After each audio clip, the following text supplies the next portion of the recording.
everybody. Welcome to the Weekday Wagers.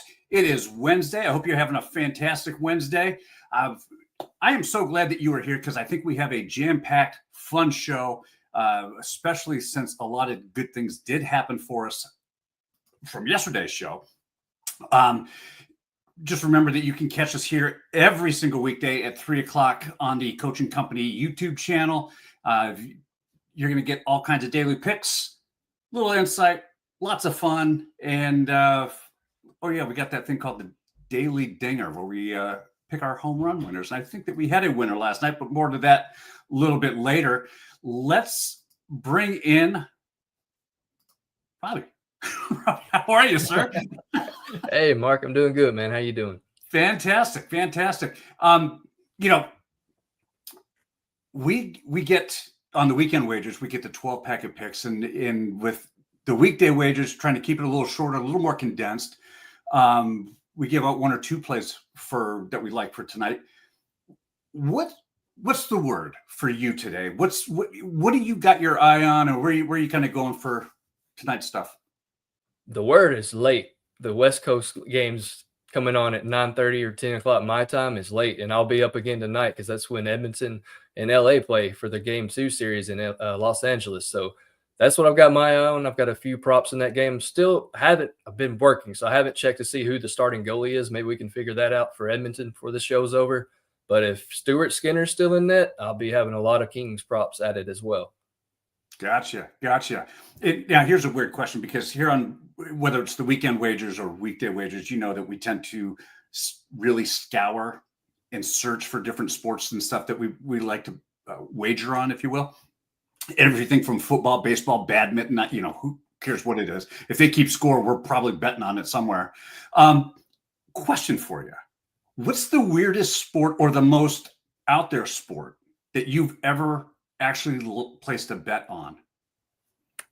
Probably be KBO during COVID, just because I have no clue who any of those guys are. I just, what the hell?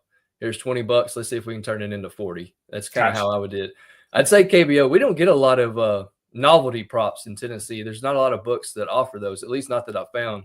I remember y'all talking about the hot dog eating contest, and I looked everywhere for it, and I don't think we could find it. But yeah, the KBO, that would definitely be my pick. What about you? Yeah, I never bet on the hot dog eating contest, the Nathan's hot dog eating contest.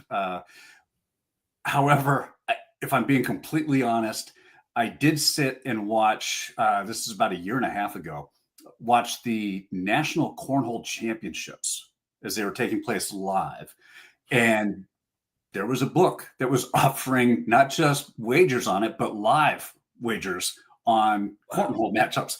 And so I spent the evening with my brother-in-law basically watching a sport that I don't know anything about. I know it's horseshoes with beanbags, so there's that.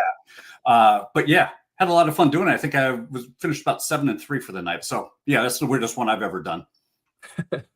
Yeah, man. Whatever makes you a profit, bet on it.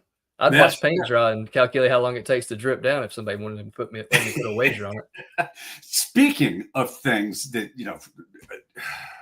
will frustrate you, especially watching paint dry every day, don't move slow enough. I like to wager on baseball.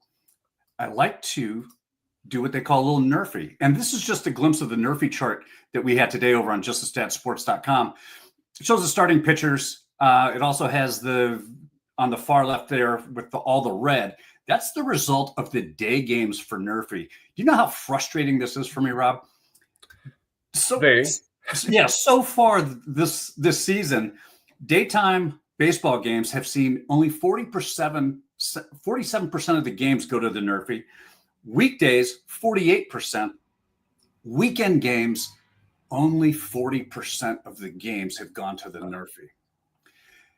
It is one of the most frustrating but lucrative, because thankfully we have this other chart here. And as a little bonus, if you're tuning in now, you've got a great chance to catch on, because what this chart does, and these charts are posted, like I said, every single day on JustTheStatSports.com.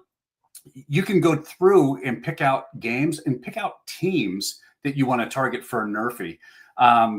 I can tell you tonight's game, the Milwaukee and San Francisco Giants game, that is the premier Nerfy game of the day. It's also juiced to -160. So what I would tell you to do is if you're going to play that Nerfy for that game, take a good look at Tampa Bay and pair that with a team Nerfy along with the San Francisco-Milwaukee game. Bring that juice into plus money territory and play those bets instead.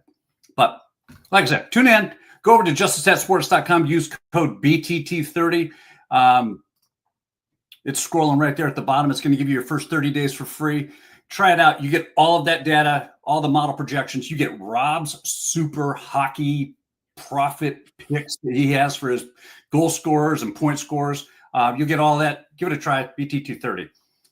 That being said, Rob, what do you want for today?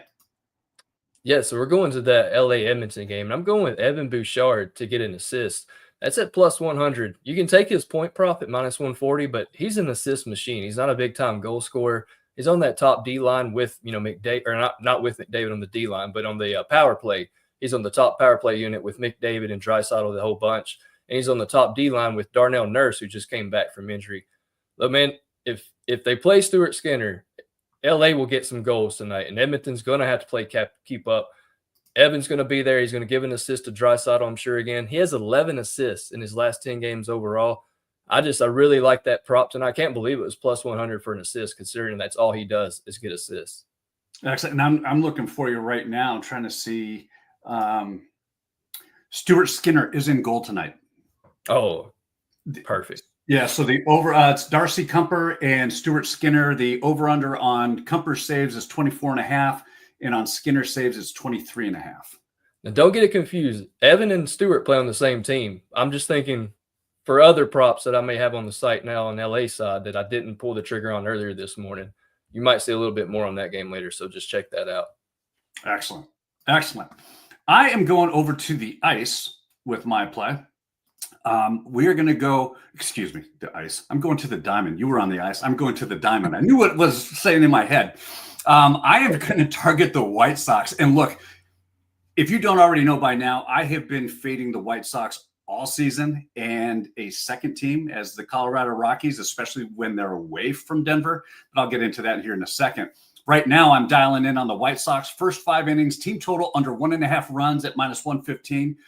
The numbers here are screaming, take the under.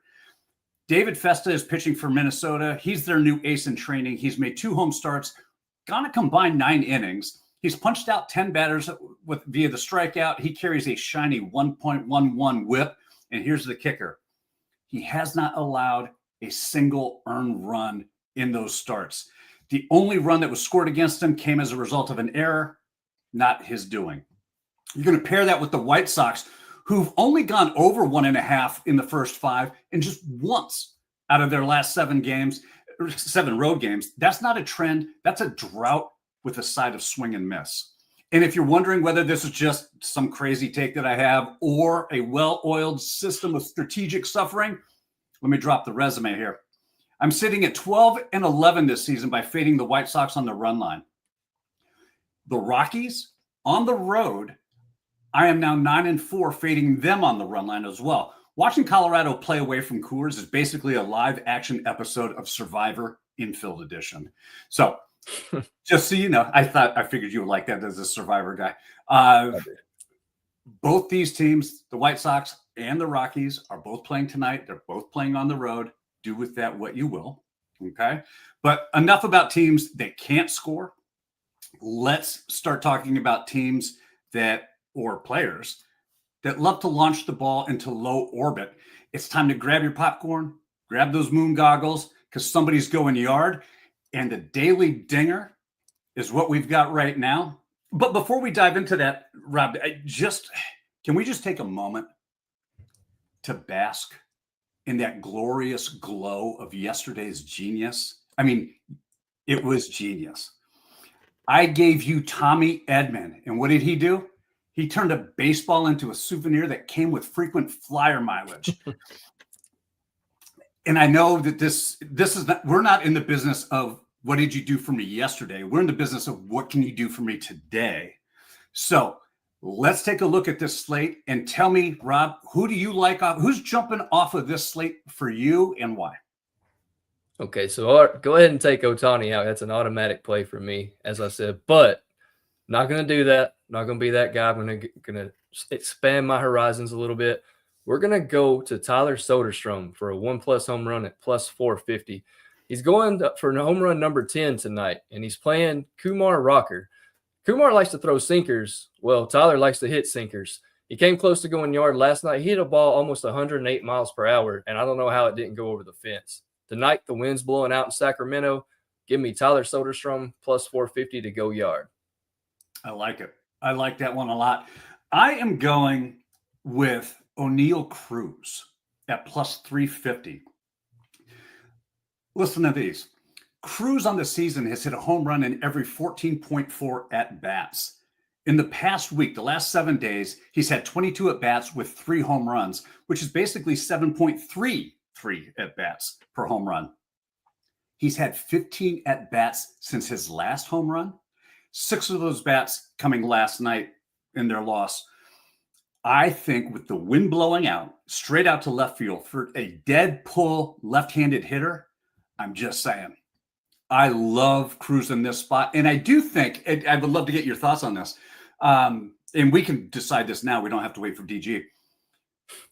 If I go back to back, that's got to be saloon worthy, yes? No. Got to do it in the same night. If we're going by that logic, I've hit a plus 350 every day this week, and that should give me 2 saloon mugs. So no, I can't say that. All right, look, it was worth a shot. I was just trying to get in. Shoot your shot, man. I appreciate it. I respect it. Excellent.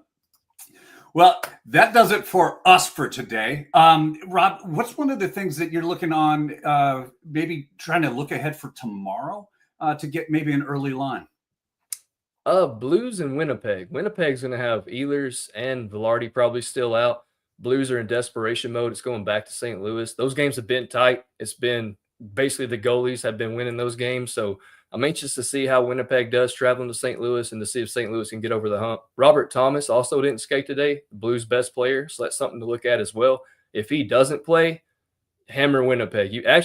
I'm not a big over, under, or money line guy, but you may go ahead and take Winnipeg now on the money line. I'm not sure what it's at, but if Robert Thomas doesn't play, that's a big gaping hole for St. Louis because Dylan Holloway is still also out as well. Gotcha. And I just saw this comment. I apologize. I'm just getting to it. But we were talking about the weirdest bets, sports events that we bet on. And apparently Nick bet on cricket about a month ago. I had no clue what was happening. And believe it or not, that's one of the sports that I've really started to dive into for a number of different reasons, but simply because you can't find a lot of information on it. So it's funny you say that, Nick. Hopefully we might have a lot more about cricket here on upcoming shows, especially going through the summer. Call him the cricket capper. That's right. Called the cricket capper. That's going to do it for us. Thank you so much for joining us.